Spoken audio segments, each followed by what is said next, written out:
Então, agora eu vou chamar o Bruno. Vou ter que colocar aqui a apresentação. Bruno, vai te apresentando aí, vou deixar contigo. Tá? Muito obrigada.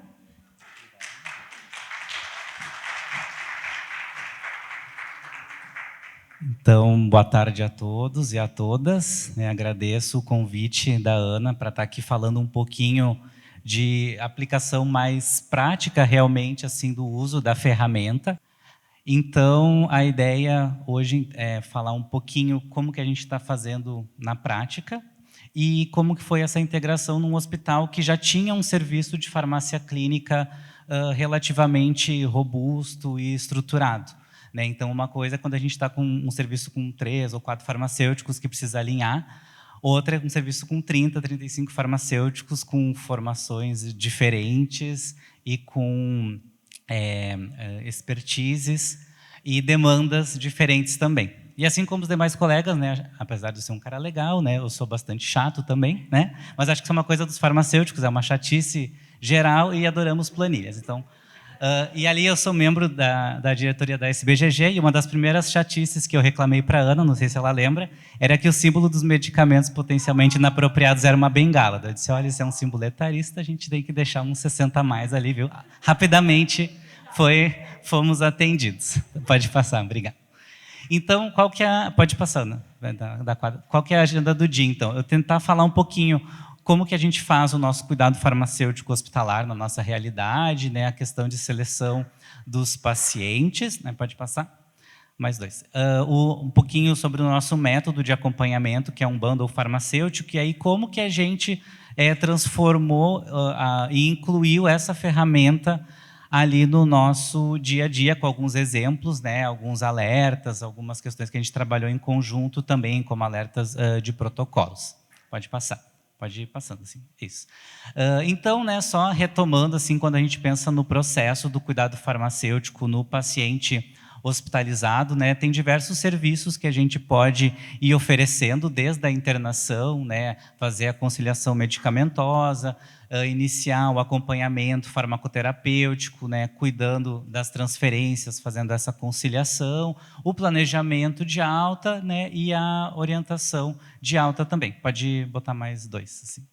E para devolver o paciente para a rede. Né? Até agora a gente estava conversando, né, ali com a Janaína, também que foi uma grande parceira nossa nessa parte das integrações, né, que a gente tem ambulatórios, tem atenção básica, como a gente poderia também pensar em expandir isso, né, mas fica, né, atualmente no campo das ideias, mas depois a gente pretende avançar.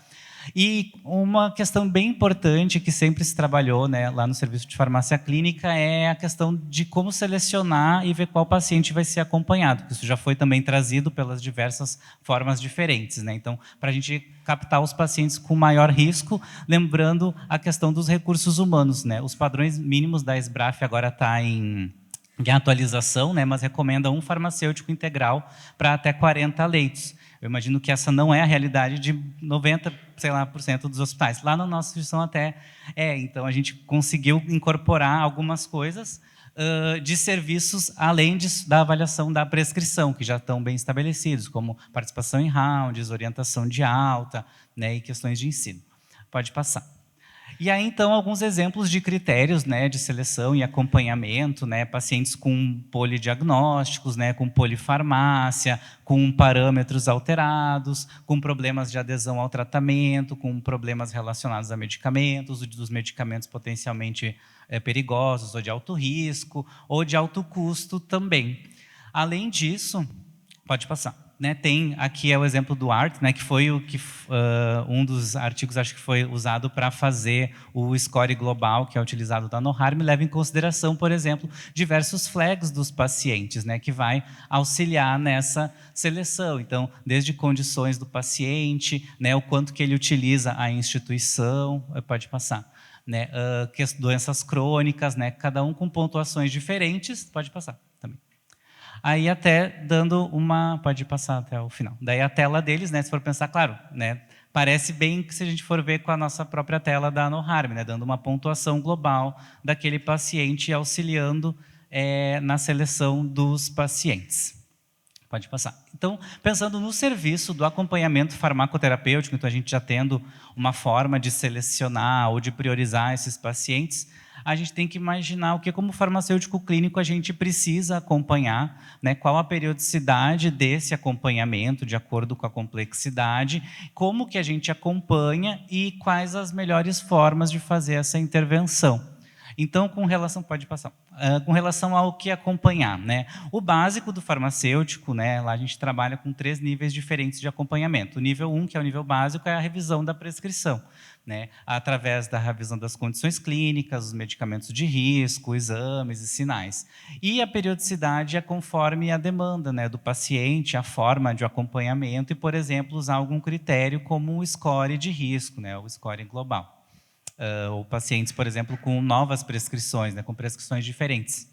E como que a gente acompanha? É importante interligar e fazer essa relação com protocolos institucionais, e quando a gente não tem protocolos institucionais, fazer uso de guidelines, né, das sociedades relacionadas e ter esse registro do plano terapêutico, né, seja em evoluções ou seja em algum documento, algum registro que fique compartilhado entre os farmacêuticos que estão fazendo aquele cuidado do paciente. E um exemplo é fazer o uso de checklists diários, como vocês devem ter ouvido falar alguma vez do Fast Hug, que é um checklist feito na CTI, e foi feita uma adaptação para o farmacêutico, que é o Fast Hug Maidens, que tem algumas características específicas da farmácia. Pode voltar? Mais um. E de que forma a gente faz a intervenção, né, ou contato com a equipe, mas o principal é sempre fazer o registro, alguma classificação e a evolução. Então, a gente tem uma ferramenta que nos auxilia nisso, é muito importante. Então, como que é a realidade lá do hospital, né, o HCPA? Então, é um hospital terciário, universitário, são 860 leitos, né, em 2 blocos hoje em dia, então tem diversas especialidades e tem diversos tipos de corpos clínicos diferentes. Temos setor privado, tem que é cerca de 10%, mas a grande maioria é público, com vários programas de residência médico, por exemplo, né, vários médicos que estão em formação. E dentro do serviço de farmácia, né, são 63 farmacêuticos, né, dentro das diversas seções. E na farmácia clínica são 35 farmacêuticos divididos para atender. Então, imagina a gente incorporar uma nova tecnologia com diferentes letramentos em informática, né, e diferentes expectativas e barreiras com as ferramentas. Pode passar. E aí, só para mostrar como a gente se organiza conforme linhas de cuidado, semelhante ao que a Tati comentou, né, que lá eles têm hospital, então a gente tem a linha do grupo do materno-infantil, o grupo da medicina interna, que é o que eu me insiro ali, a Lídia também, né, a medicina interna, a geriatria, os pacientes do adulto crítico, da oncohemato, dos transplantes, os demais adultos clínicos e cirúrgicos. Então a gente teve que desmembrar isso, né, em segmentos diferentes, que atualmente a gente tem 4 segmentos: o segmento adulto, o pediátrico, o neonatal, porque o neonatal e o da pediatria tinha particularidades, a gente teve que segregar, e o do paciente crítico. Com relação ao acompanhamento farmacêutico, né, esse nosso checklist que a gente adaptou do Fast Hug, a gente acabou publicando, que é o bundle farmacêutico, que tem, então, que características a gente precisa acompanhar naquele paciente, né, para tentar detectar mais problemas relacionados a medicamentos. Pode passar? Então, o que seria um bundle, né? É um pacote, né? Tipo um McLanche feliz da farmácia clínica. Então, o que a gente precisa sempre fazer para acompanhar aquele paciente? Então, fazer uma revisão da farmacoterapia adequada. Se a gente for pensar, fazer isso manualmente, o tempo que leva, né? A conciliação medicamentosa, questões de protocolos específicos, né? Então, lá a gente tem muito forte a questão da analgesia, tem grupo de opioides trabalhando, antimicrobianos, a Tati deu o exemplo, a questão da nutrição e adaptações, né, para a dieta, outros protocolos e a parte da alta hospitalar. Então, quais são os itens que a gente tem no nosso bando? Pode dar tipo uns 6 espacinhos, assim. Então, a revisão da farmacoterapia, né, envolve essa revisão das indicações, né, da eficácia, da segurança, reações adversas, interações, duplicidades, a parte da reconciliação medicamentosa, né, para identificar e resolver as discrepâncias, a parte da nutrição, então, para revisar a forma que o paciente está recebendo os medicamentos, né, por exemplo, se é via sonda, para ver se as formulações já estão adaptadas, ou se é um paciente com disfagia, a gente tem que fazer adaptações para receber via oral com disfagia, analgesia, de acordo com os protocolos, sedação, e também o potencial risco de quedas ou sedação excessiva. Então, quando saiu o alerta de quedas, a gente logo quis incorporar, né? Eu também faço parte do grupo de quedas, então é bem importante assim ter esse alerta. A questão dos usos de anticoagulantes, né, medicamentos de alto risco ou de profilaxia de TEV, a gente incorporou alguns alertas de protocolo também. Pode passar? E aí dá uns... Contei, vários. A parte do delírio, né, identificar ou piorar o risco de medicamentos que podem piorar o delírio. Né, a gente conseguiu incorporar algumas escalas que a enfermagem aplica dentro do sistema. Então, a gente integrou a escala de risco de quedas, integramos a escala de delírio também. Dá para futuramente pensar em mais alertas de protocolo, que a gente ainda não tem. A questão dos hábitos fisiológicos, né, para ver se tem algum medicamento que pode estar interferindo nisso, na constipação, retenção urinária, demais sinais vitais que a gente também conseguiu incorporar, os antimicrobianos, né, a gente ainda não foi possível de acordo com o tipo do sistema, que isso é uma outra questão lá do hospital. A gente usa um sistema próprio, que tem toda uma equipe por trás e que é bem engajado, assim, a gente consegue ter abertura para algumas questões, mas é um sistema bem robusto, assim, né? Então, cada melhoria que a gente tem que fazer, né, é realmente muito bem pensado, né, toda a equipe envolvida. A questão dos ajustes de dose, os exames laboratoriais, questões de alta hospitalar, né, aqui pensando também o que a gente precisa deixar, por exemplo, um recado para o próprio farmacêutico, né, o que eu tenho que monitorar para alta, e a validação dos medicamentos trazidos pelo paciente. Então, agora, é só quando a gente mostrar quando fez a validação, né, esse artigo foi tudo NOHARM pré-pandemia, pré-tudo, 2020, ali, 2019, né? A maioria das intervenções vinham das revisões da farmacoterapia, da reconciliação e de alguns protocolos, né? Como de analgesia, antimicrobianos e ajuste de dose. Pode passar. Então, agora, como que a gente tentou incorporar, né, o uso da NOHARM, não só a checagem da prescrição, que isso já é algo, né, todos os farmacêuticos fazem, mas da incorporação dentro do bundle farmacêutico. Pode passar. Então, aqui eu trouxe só, novamente, alguns exemplos dos alertas, como que a gente pode incorporar no dia a dia. Né? Então, ali, dentro da revisão da farmacoterapia, né, os alertas das interações medicamentosas, que, se não fosse pelo alerta, o tempo que a gente leva para buscar a informação, possivelmente é subnotificado. Né? Pode passar. Ali também, outras interações medicamentosas, ali tinha uma incompatibilidade, né? Pode passar. Duplicidades terapêuticas, essa aqui é um clássico, assim, todo dia a gente pega uma duplicidade de anticoagulantes que acabou passando na avaliação técnica, porque a nossa prescrição no sistema não é por ordem alfabética. E quando vê, está lá a heparina lá em cima e a apixabana está lá embaixo. Então, quem está avaliando se teve uma inclusão depois se passou, né? Ou 2 estatinas, então... É bem importante assim, essa questão da duplicidade. A gente consegue incorporar também para os medicamentos próprios.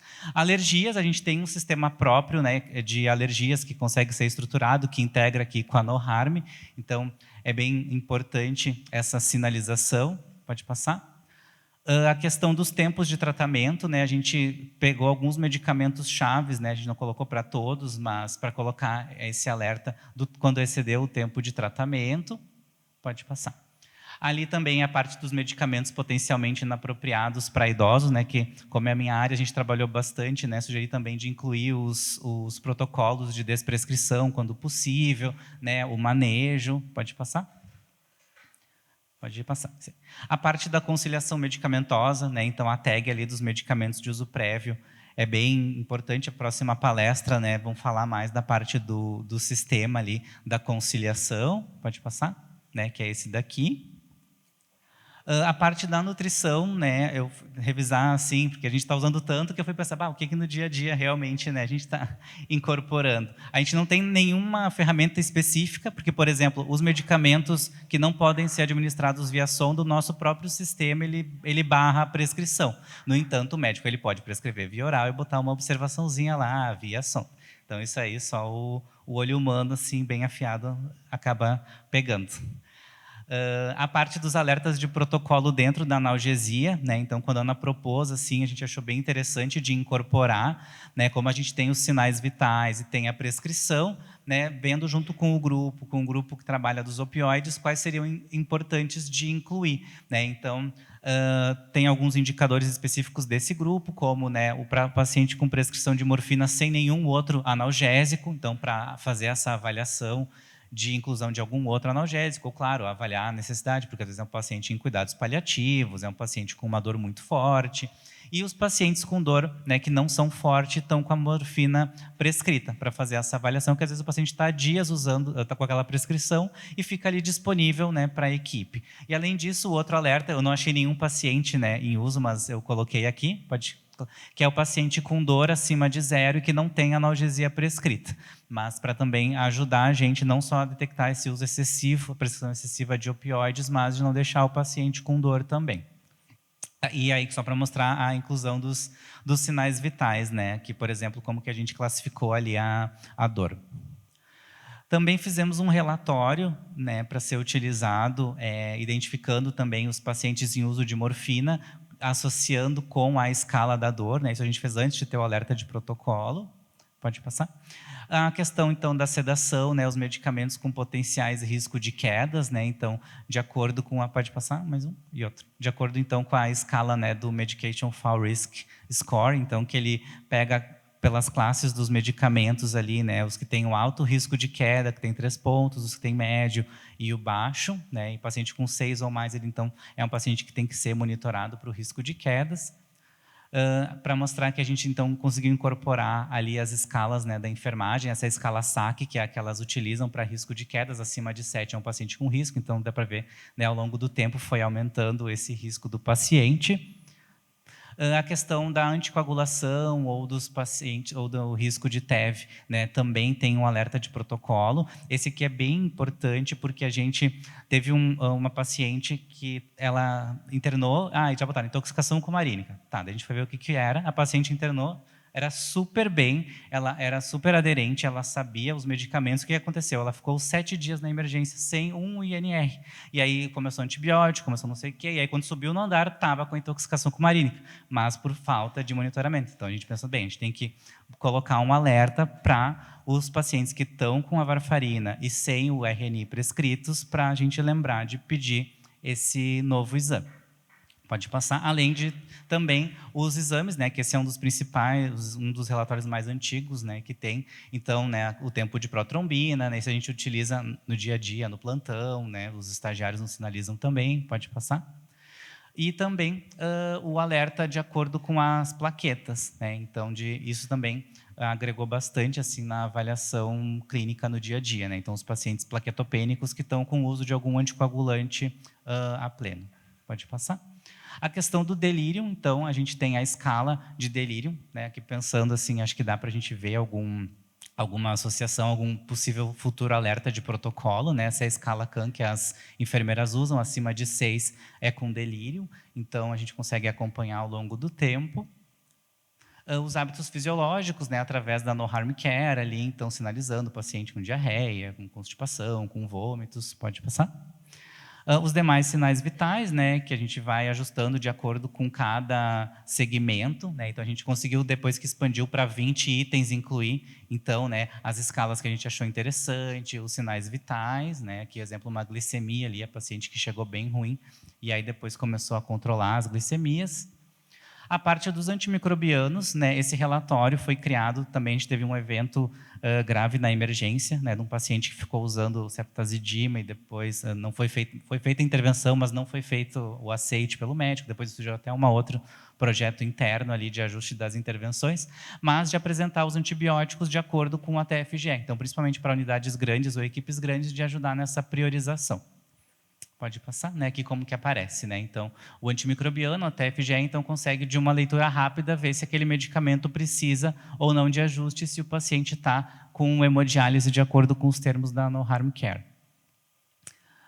Pode passar. Aqui o da vancomicina, né? Que a gente já tem o relatório. Pode passar também. Aí a gente tem os 2 alertas de protocolo, né? Então, do paciente com prescrição de vancomicina e com nível sérico acima de 30, que é o ponto de corte que a gente utiliza para sugerir uma avaliação ou suspensão, e também o alerta de fazer a solicitação do nível sérico para o paciente que está em uso há mais de 2 dias e sem um nível solicitado. A parte dos ajustes, né? Então, os medicamentos contraindicados ou que precisam de ajuste para a função renal, pode ir passando também, né? Da função hepática. E aí eu dei alguns exemplos assim de alguns relatórios que a gente pode utilizar, né? Como pensando tanto no planejamento de alta, né? De fazer os registros das anotações para usar nos rounds, nos huddles, né? Quando vem pensar na deshospitalização, o que a gente pode ir sinalizando para a equipe. E com relação aos medicamentos próprios, né, a gente tem um código específico que os médicos prescrevem, né, e aí a gente conseguiu, à medida, né, junto com a inteligência, de incluir os próprios medicamentos e os alertas daqueles medicamentos dentro dos medicamentos próprios. Então, é bem interessante porque está mostrando as duplicidades, as interações e tudo mais.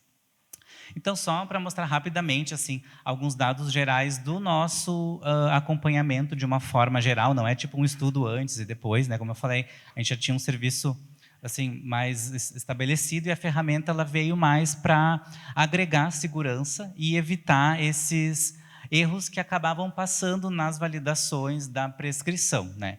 Aqui alguns indicadores gerais que a gente tem, então pode passar. A gente tem um dashboard que é feito a partir dos dados que a gente tem do acompanhamento, né? Então a gente teve, além do incremento de vaga de alguns farmacêuticos no ano passado, mas a gente nos últimos anos teve um aumento da revisão dos pacientes novos na transferência de alguns cuidados críticos, como da emergência para internação ou da CTI para internação, ali de mais ou menos 10%, pode passar. A própria taxa de pacientes com acompanhamento registrado ali no prontuário de 2023 para 2024. Algumas intervenções, né? Esse é o nosso dado geral que a gente usa, a gente faz uma taxa de intervenções por acompanhamentos, né? A gente viu que aumentou bastante o número de intervenções e também de acompanhamentos, a proporção ficou parecida, mas aumentou ali praticamente 3.000 intervenções, né, de um ano para o outro. Aqui algumas intervenções que a gente faz por protocolo, então a gente tem uma taxa de intervenções daquele protocolo pelo número de pacientes que a gente revisou dentro do protocolo. Isso aqui até foi antes de ter o alerta, viu? Isso foi só do dia a dia ali, né? E das ajustes que foram sendo feitos, né? Então, esse é as intervenções do protocolo da dor. Depois tem também as intervenções, pode passar. Esse aqui é só também, a gente criou como a gente tem um registro diferente das intervenções, a gente não conseguiu adaptar completamente, né? A gente tem níveis diferentes de registro, a gente criou um flag para ver quais que foram sinalizadas pela IA. Então, o farmacêutico marca ali quando essa intervenção foi originada pela revisão no sistema. Então, se não fosse o sistema, ele não iria identificar ou fazer aquela intervenção. Então, a grande maioria, né, sobre as apresentações, sobredose, frequência, posologia ou exclusão, falha de parâmetro, que é aquilo de trocar frasco por miligrama, trocar ml por ampola, duplicidades, né, subdose, forma farmacêutica, pode passar. E os principais medicamentos ali, alguns antibióticos, então amoxicilina e clavulanato, morfina, heparina, dipirona, então são vários medicamentos dentro daqueles medicamentos que a gente já acompanha, ou pelos protocolos ou pelo bundle também. E aí, claro, né, o que a gente pensa que a IA vai trazer de benefício lá no final das contas? É todo aquele tempo que a gente gastava indo atrás de informação no prontuário, fazendo o registro, que a gente vai conseguir ficar ali, né, com um foco no paciente. Então, né, eu peguei uma fatia daí de uma área específica, que é a área daí da saúde do idoso, pode botar, só para a gente mostrar, por exemplo, dados, né, esse sim, a gente fez um estudo pré e pós em períodos específicos, a gente implementou lá em junho de 2023, até começar a se sustentar. Mas, por exemplo, né, a taxa de acompanhamento farmacêutico, né, dentro da geriatria, né, estava em torno de 75%, chegou a 90%, e de conciliação medicamentosa aumentou de 46% para 68,7%. Então, né, menos tempo gastando assim no sistema, mais tempo a gente consegue ficar ali mais perto do paciente. Pode passar. E acho que era isso. Aqui está o meu contato. Tá bem? Agradeço.